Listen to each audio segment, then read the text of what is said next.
नमस्ते दोस्तों, मैं अंकुश गर्ग आप लोगों का स्वागत करता हूं अपने चैनल शेयर मार्केट की बातें में।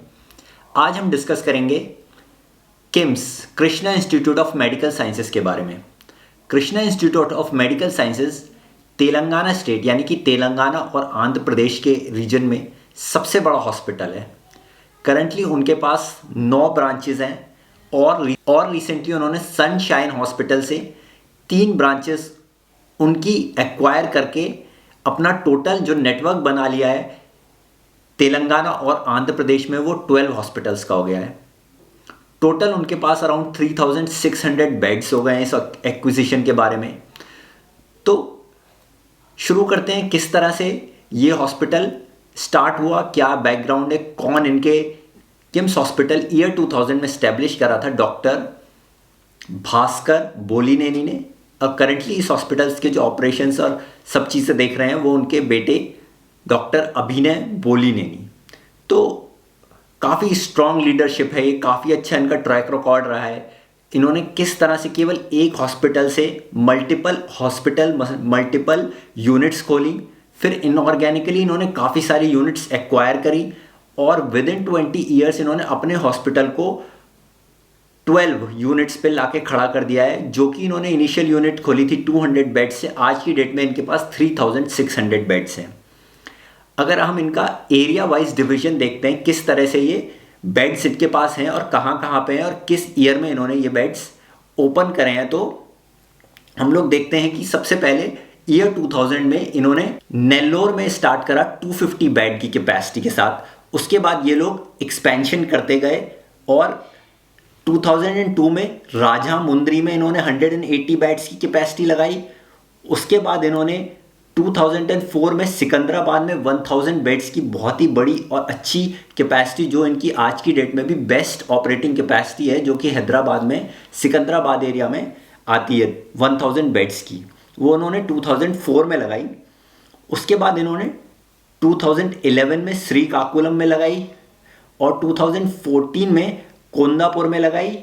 उसके बाद इन्होंने 17, 18, 19 में बहुत सारी यूनिट्स एक्वायर करी, जिसमें कि Ongole 350 beds, Kurnool 200 beds, Anandpur 250 beds. तो इस तरह से इनके पास टोटल 9 यूनिट्स हो गई और जो इनकी कैपेसिटी थी तो वो अराउंड 3000 यूनिट्स 3000 बेड्स के आसपास हो गई।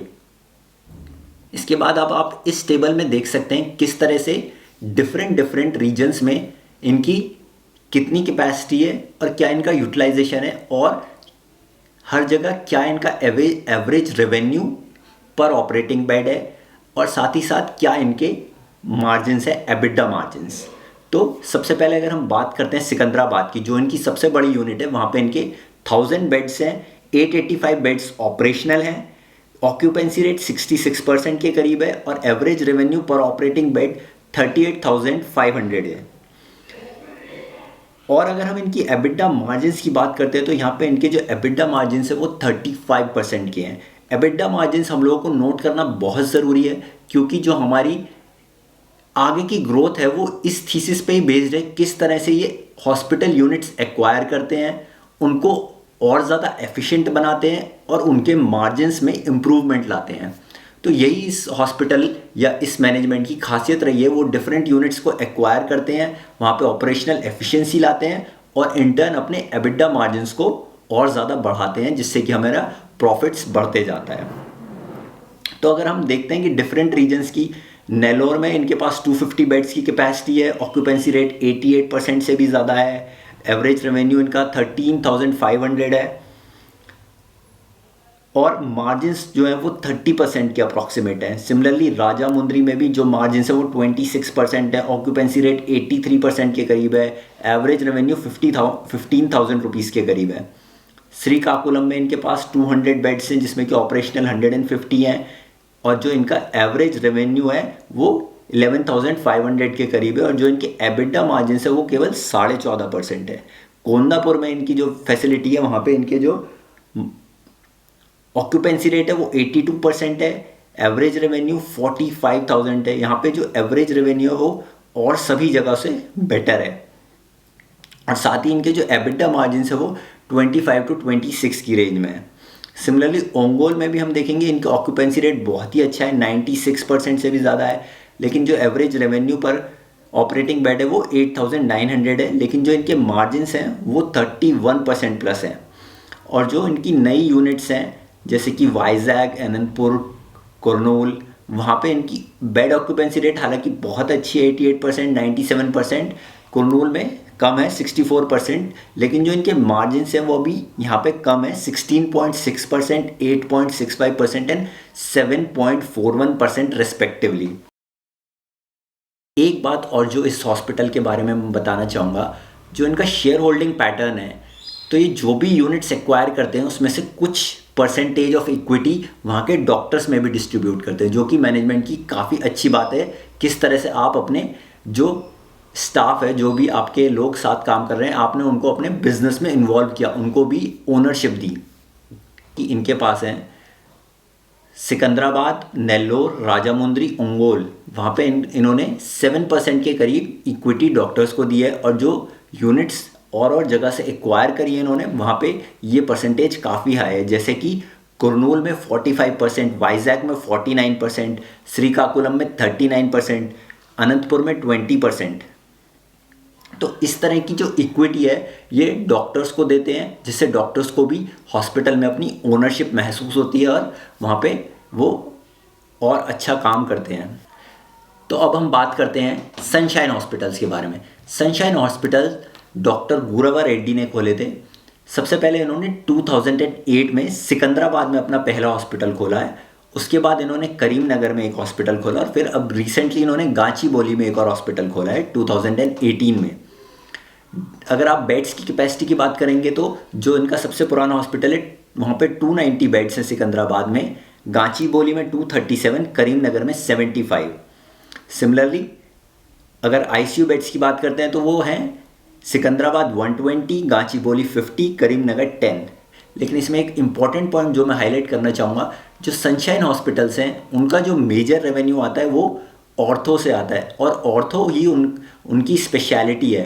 तो ये जो हॉस्पिटल्स हैं ये ऑर्थोपेडिक सर्जरीज़ के लिए बहुत ही फेमस हैं, और इनका 50% ऑर्थो से आता है, 15% कार्डियक से आता है, रेस्ट अदर से 35% आता है। तो काफ़ी इन्होंने अपनी नीश स्पेशलिटी बनाई हुई है। तो अगर हम देखते हैं कि किस तरह से ये दोनों हॉस्पिटल्स मिलेंगे तब इनकी कितनी यूनिट्स होंगी, तो हम देख सकते हैं टोटल 12 यूनिट्स होंगी, और कंपनी जो हैदराबाद रीजन में है उसमें काफ़ी फोकस कर रही है, और सिकंदराबाद में दोनों के पास एक एक यूनिट्स हैं। साथ ही साथ गाचीबोली और कोंडापुर की यूनिट्स भी जो हैदराबाद रीजन्स में आती हैं वो इनको पूरा हैदराबाद रीजन को बहुत ही अच्छे से केटर कर पाएंगे। अदर आंध्र प्रदेश में भी हम लोग देख सकते हैं कि बाकी जगह भी इनके पास 8 फैसिलिटीज़ हो गई। अगर हम इनकी कंपैरिजन करते हैं कि ये कितनी बड़ी चेन हो गई है, तो आप देख सकते हैं 3666 बेड्स हैं इनके पास, और जो इनका सेकंड कॉम्पिटिटर है यशोदा, उनके पास है 1904 यूनिट्स, अपोलो के पास है 1344 यूनिट्स। तो किम्स जो है उस एरिया में सबसे बड़ा प्लेयर बन गया है। It is as large as 1.9 times the second largest hospital in Andhra and Telangana. Specifically अगर हम हैदराबाद मार्केट की बात करते हैं तो हैदराबाद मार्केट में इनकी पकड़ बहुत ही अच्छी हो गई है। इनके पास टोटल 4 यूनिट्स हो गई। 4 यूनिट्स में टोटल जो बेड्स हैं वो 1725 बेड्स हो गए इनके पास। तो इनके पास टोटल 12 हॉस्पिटल्स हो गए अक्रॉस 9 सिटीज़, 3666 बेड्स हैं, 200 डॉक्टर्स हैं, 1200 एम्प्लॉयज़ हैं, और फाइनेंशियल ईयर 2021 में सनशाइन हॉस्पिटल्स के जो रेवेन्यूज़ थे वो 411 करोड़ थे। अब हम बात करते हैं इनकी डील के बारे में।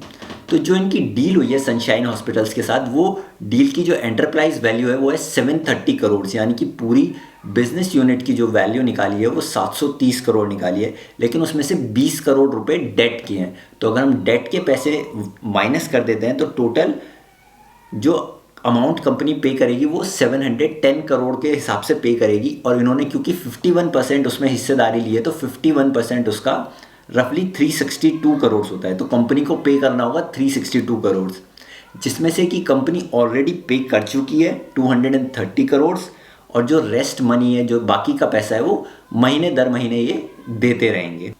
तक इनकी जो होल्डिंग है वो 17.57% है, इसलिए जो भी स्टेटमेंट्स आते हैं उसमें अभी इनका जो रेवेन्यू या प्रॉफिट है वो स्टेटमेंट में नहीं आता है, और अभी तक केवल एक लाइन आइटम की तरह शो करते हैं अपना प्रॉफिट का पोर्शन की 17.57% का ये एक लाइन आइटम दिखाते हैं। लेकिन नेक्स्ट ईयर फर्स्ट क्वार्टर से अप्रैल 2022 से ये लोग कंसोलिडेटेड अपनी balance sheet and profit and loss statements बनाएंगे, जिससे कि कंपनी अपने सारे रेवेन्यूज़ एक साथ क्लब करके भी रिपोर्ट करा करेगी, जिसकी वजह से हमें इस नेक्स्ट क्वार्टर से ईपीएस में एक अच्छा जंप देखने को मिल सकता है। अब हम समझने की कोशिश करते हैं कि ये जो डील हुई है इसमें इनको क्या क्या फ़ायदा होगा, ये डील क्यों किम्स के लिए एक बेनिफिशियल डील साबित होगी। ये डील किम्स के लिए बेनिफिशियल डील साबित होगी क्योंकि मैनेजमेंट का मानता है कि ये जो किम्स सनशाइन हॉस्पिटल है वो एक ऑपरेटिंग लीवरेज के ऊपर बैठा है, और वो ऑपरेटिंग लीवरेज इतनी अच्छी है कि उन्होंने एग्जाम्पल में बताया है कि बाय 20 से 21 के बीच उनका जो रेवेन्यू बढ़ा वो था बाय 40 करोड़, यानी कि 40 करोड़ रुपए का उन्होंने धंधा ज़्यादा करा। लेकिन जो उनके एबिटा थे वो बढ़ गए 35 करोड़ से। तो आप लोग समझ सकते हैं कि केवल 40 करोड़ का एक्स्ट्रा बिजनेस करने से 35 करोड़ का उनको प्रॉफिट हो रहा है, एबिटा लेवल पे प्रॉफिट हो रहा है।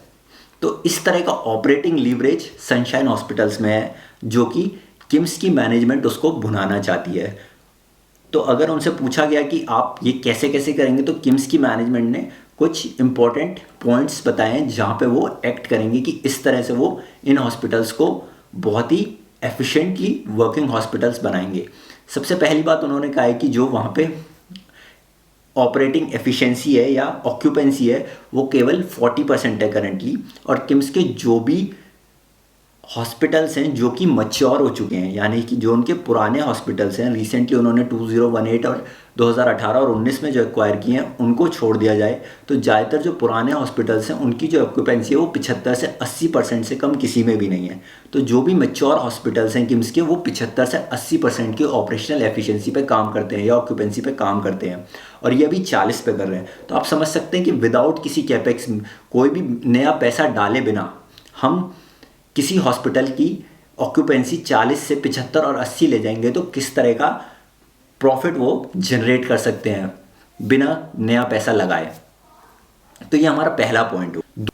दूसरा पॉइंट हमारा होगा ये लोग नए डॉक्टर्स लेके आएंगे, नया टैलेंट लेके आएंगे। इन्होंने बहुत सारे जो डॉक्टर्स हैं, जो क्लिनिकल डॉक्टर्स हैं, जो वहाँ पे क्लिनिक्स चलाते हैं, उनके साथ बात करी है और वो उनको ऑन बोर्ड लाएंगे और नई नई स्पेशलिटीज़ में लाएंगे, क्योंकि जो सनशाइन हॉस्पिटल है वो केवल 2 ही स्पेशलिटी में अभी तक फेमस है, एक ऑर्थो में और एक कार्डियक में। तो इनका जो मकसद है कि हम और स्पेशलिटीज़ के डॉक्टर लाएंगे और इसको एक प्रॉपर मल्टी स्पेशलिटी हॉस्पिटल बना पाएंगे। जब डॉक्टर्स लाएंगे तो साथ ही साथ रेवेन्यूज़ बढ़ेंगे, हालांकि थोड़ी कॉस्ट भी बढ़ेंगे, लेकिन जो रेवेन्यूज़ बढ़ेंगे वो कॉस्ट के कंपैरिजन में काफ़ी ज़्यादा होंगे। तो ये इनका दूसरा तरीका होगा जिस तरह से ये इसकी ऑपरेशनल एफिशिएंसी बढ़ाएंगे। तीसरा जो तरीका होगा वो होगा इनका कंज्यूमेबल्स का। 2 हॉस्पिटल्स क्योंकि सेम चीज़ें कंज्यूम करते हैं, छोटी छोटी चीज़ें होती हैं, जैसे ग्लव्स हो गए, कॉटन हो गए, बैंडेड्स हो गई, इस तरह की बहुत सारी छोटी चीज़ें होती हैं जो आप कॉमनली यूज़ कर सकते हो और आप बेटर इन्वेंट्री मैनेज कर सकते हो, और कंपनी का कहना है कि वो बेटर कॉस्ट पे उनको प्रोक्योर कर सकते हैं क्योंकि इनकी प्रोक्योरमेंट बहुत ही सस्ती है कंपेयर टू सनशाइन हॉस्पिटल्स। और ये बात खुद ही मैनेजमेंट कह रही है कि हम लोग जो कंज्यूमेबल्स हैं वो सनशाइन से बहुत ही बेटर रेट्स पे प्रोक्योर कर सकते हैं, जो कि एक सीधी सीधी सेविंग्स में ऐड होता है, जिससे कि इनका प्रॉफिटेबिलिटी आगे जाके बढ़ती रहेगी। नेक्स्ट पॉइंट जो मैनेजमेंट ने बताया, 4th पॉइंट, वो उन्होंने बताया HR कॉस्ट। क्योंकि इनके पास 12 यूनिट्स हो जाएंगी, बट HR को ये एक सेंट्रलाइज जगह से मैनेज कर सकते हैं, और जो 9 हॉस्पिटल्स मैनेज कर रहे थे वो 12 भी कर सकते हैं without any extra additional cost. बहुत ज़्यादा उनको पैसे नहीं लगने वाले 12 करने में भी, जितना वो 9 में लगा रहे थे। तो इस तरह से मैनेजमेंट ने 4-5 पॉइंट बताएं कि किस तरह से वो सनशाइन हॉस्पिटल्स को टर्न अराउंड करेंगे ऑपरेशनली, जिससे कि उन्हें डायरेक्ट बेनिफिट मिलेंगे एबिडा लेवल्स पे, उनका प्रॉफिट बढ़ेगा। जैसा कि मैंने पहले भी बताया, किम्स हॉस्पिटल की मैनेजमेंट ने बताया कि किस तरह से उन्होंने एक साल में केवल जो रेवेन्यू था वो 40 करोड़ से बढ़ा, लेकिन तब भी एबिडा 35 करोड़ से बढ़ा लिया। तो ऐसा कैसे कर पाए? तो उस पर उनका कहना था कि जो गाची बोली का हॉस्पिटल है, जो इन्होंने 2018 में खोला था, वो बहुत ही नई यूनिट थी और वहाँ पे उनको बहुत ही अच्छा ऑपरेशनल लीवरेज मिला इस साल। और सेकंड पॉइंट उन्होंने ये बताया कि भुवनेश्वर में इनका एक और हॉस्पिटल था जहाँ पे ये लॉस मेकिंग था, तो इन्होंने 2020 में उस लॉस मेकिंग एंटिटी को क्लोज कर दिया, जिससे कि इनको 5-6 करोड़ की कॉस्ट हो गई। तो मैनेजमेंट का विजन ये है कि वो इसको एक ट्रूली मल्टी स्पेशलिटी हॉस्पिटल बनाएंगे। जो ऑर्थो का रेवेन्यूज़ ये अभी 50% करते हैं, वो ऑर्थो का रेवेन्यूज़ वो 35% पे लाएंगे। अदर स्पेशलिटीज़ का रेवेन्यू बढ़ेगा और ओवरऑल जो रेवेन्यू का पाई है वो भी ग्रो होगा। और साथ ही साथ क्योंकि बहुत ही अच्छी ऑपरेशनल एफिशिएंसी ये लोग इनके हॉस्पिटल्स में डालेंगे या कुछ इम्प्रूवमेंट्स करेंगे, उसकी वजह से एबिडा लेवल्स पे वो और ज़्यादा अच्छे तरह से आ पाएंगे। तो ये मैनेजमेंट का मानना है कि ये जो डील होगी सनशाइन के साथ, ये बहुत ही EPS एक्रेटिव होगी, यानी कि इससे इनके जो अर्निंग पर शेयर है वो ऊपर जाएगा। तो ये तो बात हुई कि तो मैनेजमेंट का मानना ये है कि जो भी ये ऑपरेशनल एफिशिएंसी के मेजर्स मैनेजमेंट जब लेगी, तो उनका मानना है कि जो सनशाइन की हॉस्पिटल यूनिट्स हैं वो भी 25 से 26% एबिडा लेवल्स पे आ जाएंगी।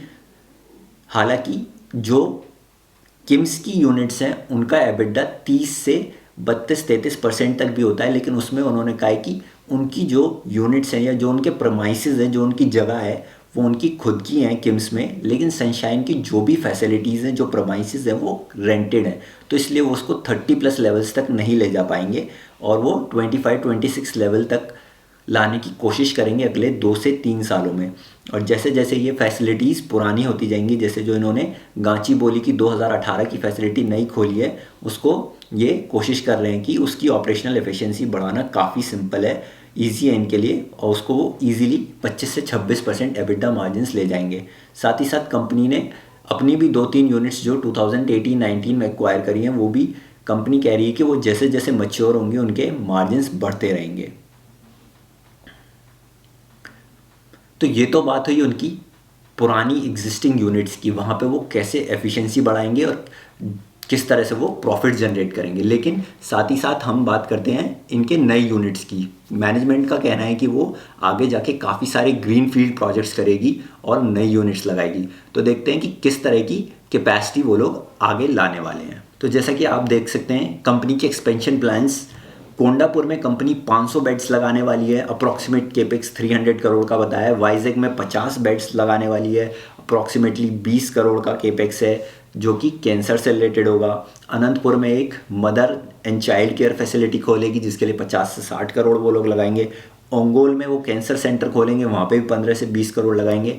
लेकिन बैंगलोर और चेन्नई में company totally green field project लगा रही है, यानी कि नए हॉस्पिटल्स बना रही है। वहाँ पे दोनों ही जगह पे उनका अनुमान है 350 से 400 करोड़ रुपए वो लगाएंगे। साथ ही साथ वो एक और फैसिलिटी खोलना चाहते हैं वेस्टर्न और सेंट्रल इंडिया में, वहाँ पे भी कंपनी का कहना है कि वो 300 करोड़ रुपए लगाएंगे।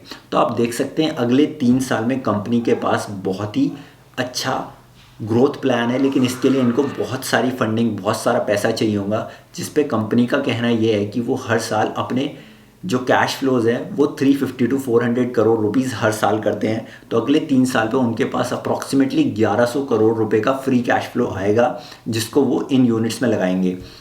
और जो चेन्नई की यूनिट है वहाँ पे कंपनी ने ऑलरेडी लैंड प्रिक्योर कर ली है, और जो बेंगलोर की यूनिट है वहाँ पे ऑलरेडी बातें चल रही है और कंपनी किसी भी टाइम वो डील फाइनल कर सकती है। तो आप समझ सकते हैं कि जो इनके रेवेन्यूज़ हैं वो अगले 3 साल बाद, यानी कि FY23 के 3 साल बाद मैनेजमेंट का मानना है कि FY26 से ये रेवेन्यूज़ उनके आने शुरू हो जाने चाहिए। तो FY26 के बाद कंपनी के पास काफ़ी सारे नए ट्रिगर्स होंगे जो कि कंपनी का रेवेन्यूज़ बढ़ा सकते हैं। हालांकि इसमें रिस्क, ऑपरेशनल रिस्क होगा, कोई भी प्रोजेक्ट करने में देरी हो सकती है। कंपनी का कहना ये भी है कि एक्सपेंशन से कंपनी का जो डेट टू एबिडा रेशो होगा वो 1:1 से ज़्यादा कंपनी क्रॉस नहीं करेगी, यानी कि कंपनी डेट केवल उस लेवल तक ही देगी जहाँ पे वो उसको इजीली सर्विस कर सकें, जो कि वो उनके एबिडा के बराबर ही डेट लेना चाहेंगे। तो 200 से 300 करोड़ का वो डेट लेना चाहेंगे। बाकी वो उनका मानना यह है कि काफ़ी पेमेंट चेन्नई प्रोजेक्ट के लिए जा चुकी है और धीरे धीरे जिस तरह ये 350 करोड़ से 400 करोड़ उनके पास एनुअली आते रहेंगे, वो डिफरेंट प्रोजेक्ट्स में थोड़े थोड़े करके लगते रहेंगे, क्योंकि जो लैंड का पैसा है वो तो वन टाइम जाएगा, बाकी सभी जो कॉस्ट हैं वो स्टैगर्ड वे में होंगी, थोड़ी थोड़ी होंगी, तो वो पैसा जिस तरह आता रहेगा हॉस्पिटल से वो लगाते रहेंगे। मैनेजमेंट से अगर पूछा जाता है कि उनको इसमें रिस्क लगता है, तो मैनेजमेंट का मानना यह है कि हॉस्पिटल बिजनेस बहुत ही सिंपल बिजनेस है और डॉक्टर भास्कर राव बोलीनेनी का कहना है कि hospital business is very simple और उसमें बस हमें 2 काम करने होते हैं। हमें फाइनेंशियल सपोर्ट देना होता है जिससे हम अपनी एक इंफ्रास्ट्रक्चर और टेक्नोलॉजी को बिल्ड कर सकें। उसके बाद बस हमें राइट टैलेंट ढूंढना है। हमने ऑलरेडी बैंगलोर और चेन्नई के डॉक्टर्स, क्लिनिकल डॉक्टर्स से बात करी है जो कि वहाँ पे आने के लिए तैयार हैं। तो ऑलरेडी वो काफ़ी कॉन्फिडेंट है कि हम इसको ईजीली कर पाएंगे, क्योंकि ऑलरेडी उनके पास 12 यूनिट्स रनिंग है और उनके पास एक मेडिकल टीम है, एक मेडिकल सर्कल है। तो अब हम लोग बात करते हैं किम्स की वैल्यूएशंस के बारे में। तो यहाँ पे आप लोग देख सकते हैं ये वैल्यूएशन मैंने कंपेयर करी है 7 हॉस्पिटल्स की। किम्स की जो मार्केट कैप है एज ऑन डेट वो है 11,399 करोड़, जो उसका 6 महीने का एबिडा है वो है 273 करोड़। तो अगर हम इसको एनालाइज करते हैं तो ये करीब 546 करोड़ रुपीस का एबिडा आता है इसका पूरे साल का। इनके पास डेट है 93 करोड़ का, तो इनकी एंटरप्राइज वैल्यू हो गई है एज ऑन डेट 11,492 करोड़ और जो इसका ईवी टू एबिडा मल्टीपल आएगा वो आएगा 21। रिटर्न ऑन इक्विटी 27% है, रिटर्न ऑन कैपिटल एम्प्लॉयड 29.6% है। आप लोग देख सकते हैं बाकी सभी हॉस्पिटल्स के मुकाबले जो इसका रिटर्न ऑन इक्विटी और रिटर्न ऑन कैपिटल एम्प्लॉयड है वो बेस्ट है। तो बेस्ट रिटर्न रेशियोज के साथ जो हमें इसका ईवी टू एबिडा मल्टीपल मिल रहा है वो, हालांकि कुछ हॉस्पिटल्स इससे चीपर भी हैं जो कि शैल्बी और एस्टर हैं, लेकिन वहाँ पर रिटर्न रेशियोज उतने अच्छे नहीं हैं। तो यहाँ पे हमें ग्रोथ भी दिख रही है, रिटर्न रेशियोज भी अच्छे दिख रहे हैं और वैल्यूएशन वाइज भी ये स्टॉक बहुत महंगा नहीं है। हालांकि ये कोई भी बाय या सेल रिकमेंडेशन नहीं है, लेकिन ये एक वैल्यूएशन के लिए हमें देखना ज़रूरी है कि ये एज ऑन डेट इसकी वैल्यूएशन कहाँ खड़ी है और क्या इसमें एक अच्छा सुधार आ सकता है। हाँ, इसमें सुधार आ सकता है क्योंकि और हॉस्पिटल्स की वैल्यूएशन अभी भी इससे काफ़ी ऊपर की भी हैं। हालांकि अपोलो हॉस्पिटल्स में एक फार्मेसी बिजनेस भी है, तो ठीक ठाक वैल्यूएशंस है। वैल्यूएशंस में हमें इसमें और अच्छे मल्टीपल्स मिल सकते हैं, साथ ही साथ हमें इसमें ग्रोथ भी मिलेगी। तो दोनों चीज़ें मिलेंगी इसमें और ये स्टॉक